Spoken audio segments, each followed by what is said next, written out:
Hi guys, Dr. Linkov here from City Facial Plastics in Manhattan, New York. I'm a facial plastic surgeon and a hair restoration surgeon, and I'm starting this reaction series, so I hope you guys enjoy it. If you do enjoy what you see, make sure to like, comment, and subscribe to the channel. Alright, so for today's video, we're going to be looking at Dr. Anthony Youn's video on the upper lip lift. So Dr. Youn describes himself as America's holistic plastic surgeon. I happen to do a lot of upper lip lifts. I do them weekly, and I wanted to watch his video on why young women shouldn't have the upper lip lift, and let's see what he has to say.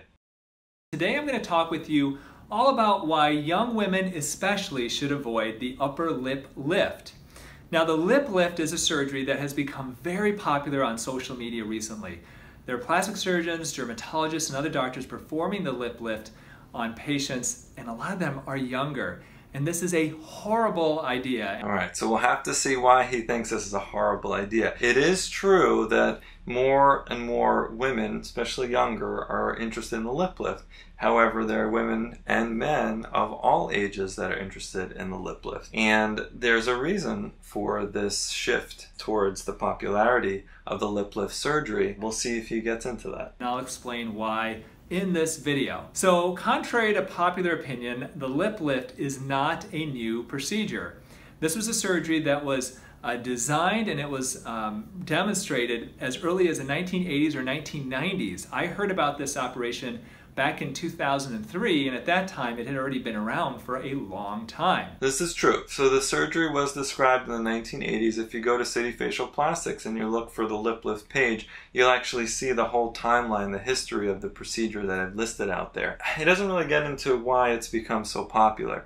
But as the lip lift phenomenon has taken over, it's basically that you have people who are getting much more interested in seeing an improvement in the area of the lips. And that you can thank Kylie Jenner for, or some of the other celebrities. But people look for different solutions, right? So they look for things like lip filler, lip injectables.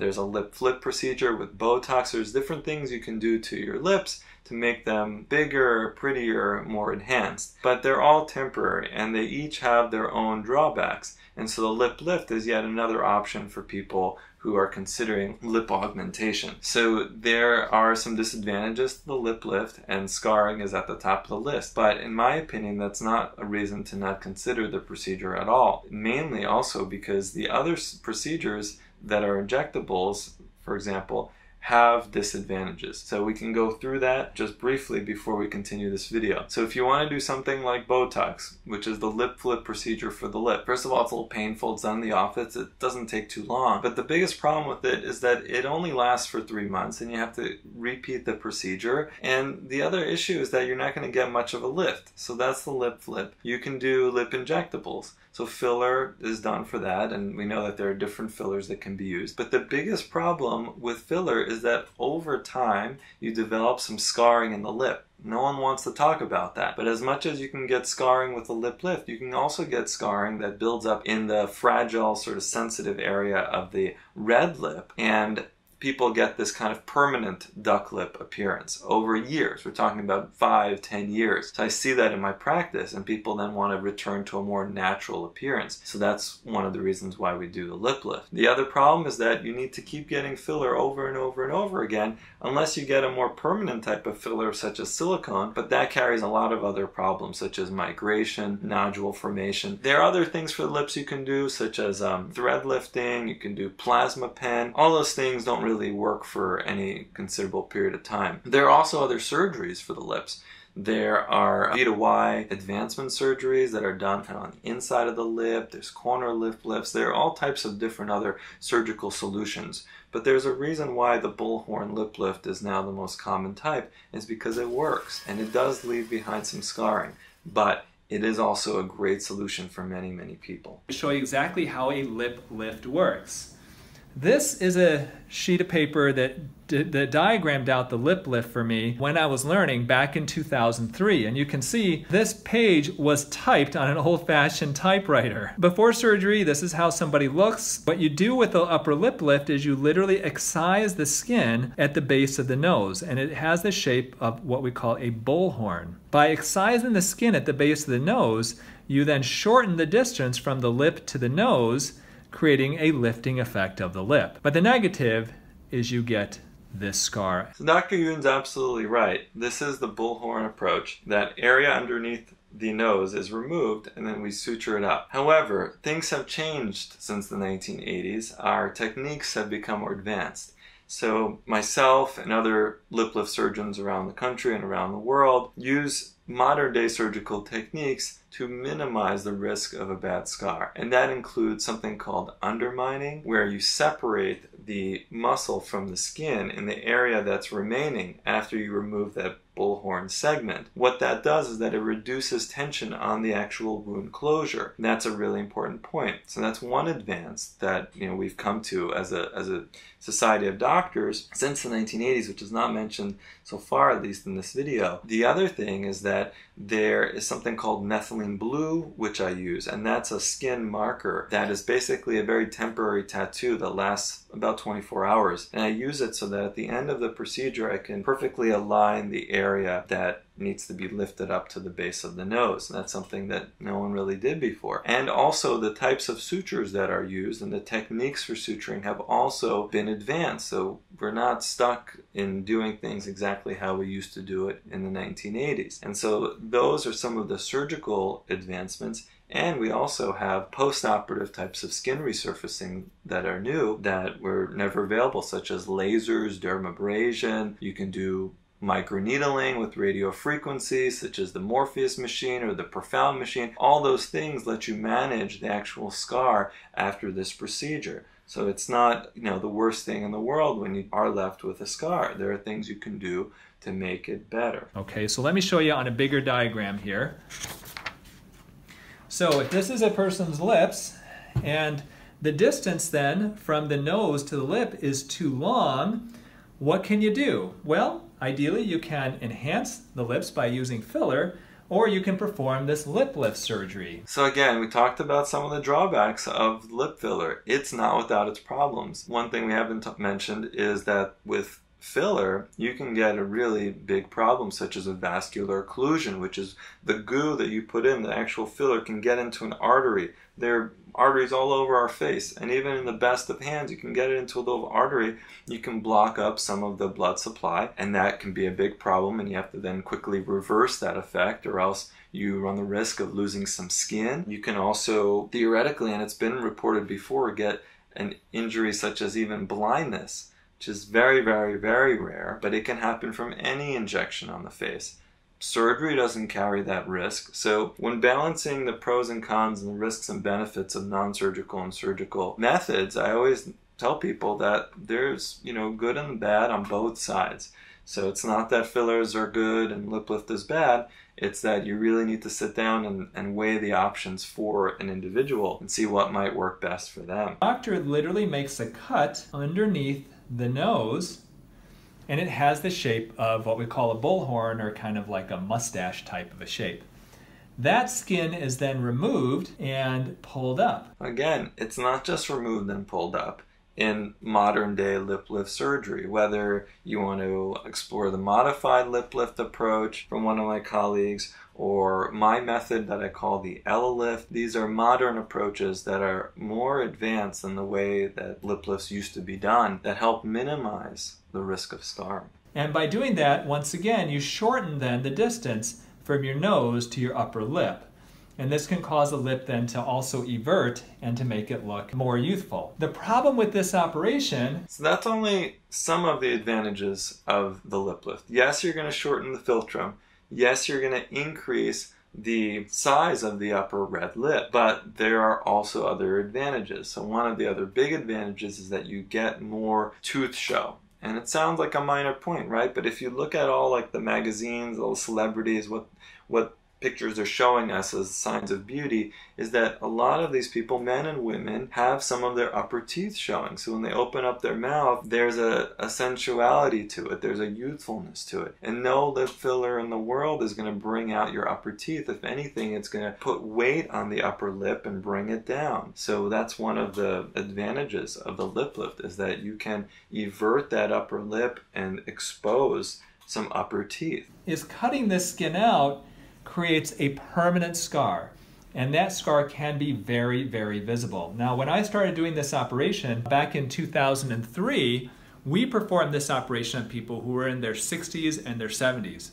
And the way I liken it to is I used to read the old Spider-Man comic books. Spider-Man's Aunt May had this really long distance from the nose to the lip, with a very, very thin upper lip. And so she would have been a perfect candidate for this operation to shorten the distance from the nose to the lip. Well, older people scar much better than younger people. That's why we can do big cancer operations where older people may get cancer removed, let's say, from their nose. So again, as per the title of this video, he's telling us that younger people are not going to scar well, and older people are going to scar pretty well, potentially. So as we're going to put up on the side here, these are just some of my many examples of young people who have had lip lift surgery, men and women, who scar beautifully. And that's the majority of patients. There's actually a very small cohort of patients that aren't happy with the scar. And the majority of those patients, at least in my practice where I'm doing many of these every week, are the older patients, believe it or not. I would actually argue against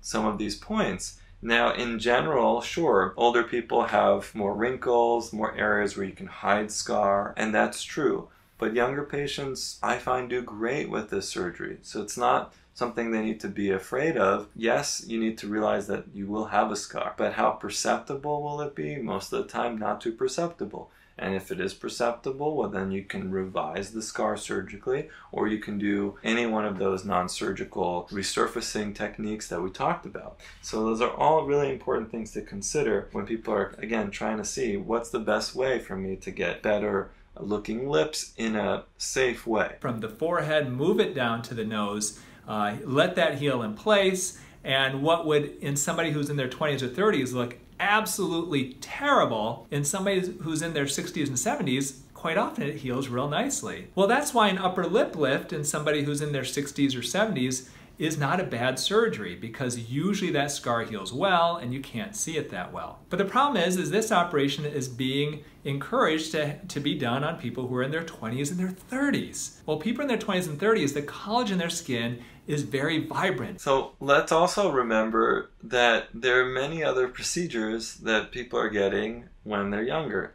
One of the best examples would be a rhinoplasty. So somehow, as a society, we're okay with people getting rhinoplasties at age 15, 16, 17, 18 because they're, getting ridiculed, or they're unhappy with the bump on their nose or how wide their nose is. And so we're accepting of that. But what about the lip? Many people aren't happy with their lips, and they're looking at, all the celebrities, all the people that are on TV, and they don't look like that. And so I think it's only fair to give everybody a chance to achieve those types of results. And one of the best ways to do that is with a lip lift. And believe it or not, it's quite safe and effective in young women. Quite often that scar isn't going to look so good because the collagen is not going to create this fine line that you can't see. It may create a thick scar. Take a look at the fine lines that it can create. Everyone should know that a scar is possible after a lip lift, but should that dissuade someone from getting surgery? Should you look at all the other options such as lip filler? Sure, but many of my patients decide to come right back to the lip lift option because it's more permanent, because it's a much more natural look,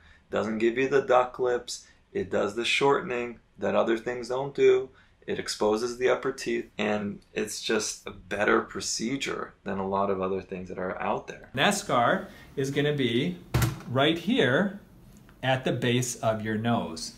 And like any operation, when you get that scar, you cannot get rid of it. While it is true you can't completely get rid of that scar, like I said, there are plenty of options for what you can do to that scar. Sometimes I remove that scar as early as like 3 months after surgery. I cut it out, and it tends to heal better the second time because now we don't have as big of a gap to close. If for just removing the scar itself. And I do a lot of revision lip lifts for people who've had surgery elsewhere and they're not happy with the scarring, and so we remove the scar, we excise it, and it heals much better the second time in my experience. That's one thing you can do. And then all those other things that we talked about, laser resurfacing, microneedling, radio frequency, we do scar gel, we do steroid injections.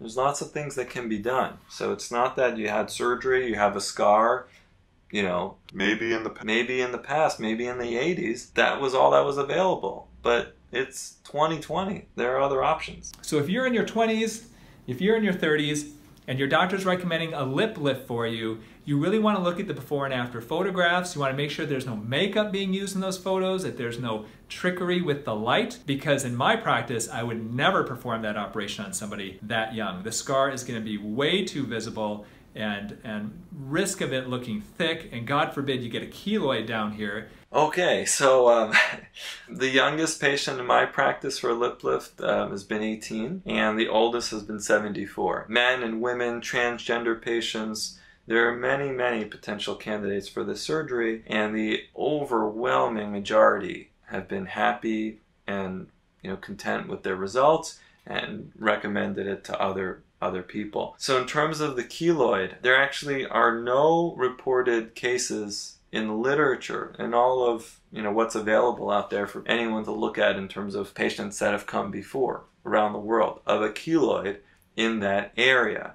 The central face has an extremely, extremely low chance of keloiding. Keloids, we think about the ear, we think about the neck, other parts of the body, the chest. The central face is highly, highly, highly resistant to keloid formation. So that assertion, I think, is not really based in fact and reality. Now, could you have a hypertrophic scar, which is when the scar is a bit thicker? Yes, that's possible, but again, it can be dealt with. It's not the end of the world if and when that happens, if you're with someone who is competent in lip lift surgery and how to take care of the post-operative situations. It's a big, big issue. So that is why, as a board-certified holistic plastic surgeon, I don't recommend the lip lift, especially in young men and women. So I definitely respect Dr. Youn and his opinion, but in this case I'll have to disagree wholeheartedly, because that's a big part of my practice and people are coming to me specifically for this procedure. I do it time and time again.